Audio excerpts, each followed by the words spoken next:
વડોદરાની SSG hospital ખાતે ENT વિભાગમાં ભરૂચની 13 વર્ષની બાળકીની શ્વાસનળીમાં સેફ્ટી પિન ફસાઈ જવાના બનાવે ચકચાર મચાવી છે।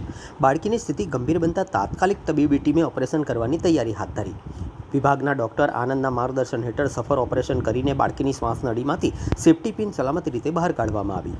હાલ બાળકીની સ્થિતિ સ્થિર હોવાનું જાણવા મળ્યું છે। ડોક્ટર લોકોએ ખાસ અપીલ કરી છે કે સેફ્ટી પિન અથવા અન્ય ધારદાર વસ્તુઓ મોઢામાં રાખવી નહીં, તેમજ કપડાં કે બુરખામાં લગાવતા સમય પણ સાવચેત રહેવું જોઈએ। આવી બેદરકારી ગંભીર ઈજા અથવા જાનહાનિનું કારણ બની શકે છે। હોસ્પિટલ તંત્ર દ્વારા સમયસર સારવાર મળતા મોટી દુર્ઘટના ટળી હોવાનું પણ જણાવાયું હતું।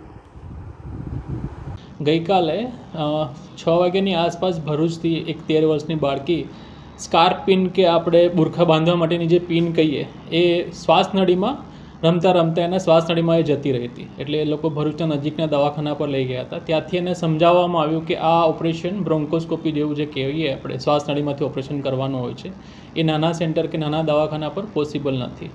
એટલે ગઈકાલે એને રિફર કરવામાં આવી બરોડા મેડિકલ કોલેજ એસએસજી હોસ્પિટલમાં, અને ગઈકાલે 10 વાગ્યે એનું ઓપરેશન કરી અને સરખી રીતે એનું ઓપરેશન કરીને એને બચાવવામાં આવી અને એનું પિન કાઢવામાં આવી હતી।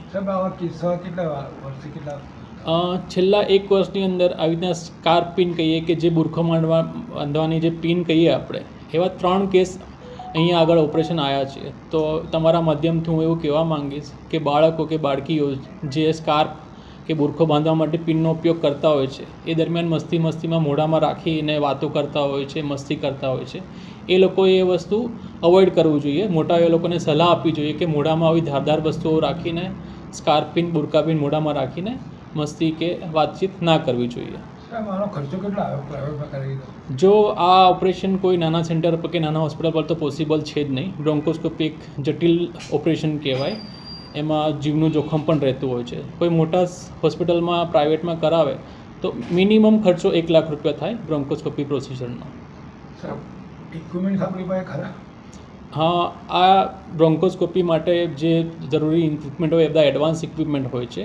એ ઇક્વિપમેન્ટ અહીંયા હોવાના કારણે જ બરોડા મેડિકલ કોલેજ એસએસજી હોસ્પિટલનું ઈએનટી ડિપાર્ટમેન્ટમાં એ બધા ઇક્વિપમેન્ટ હોવાના કારણે જ આ બધા ઓપરેશન અહીંયા શક્ય બને છે। મારું નામ છે doctor Anand Palas, assistant professor ENT department Baroda medical college.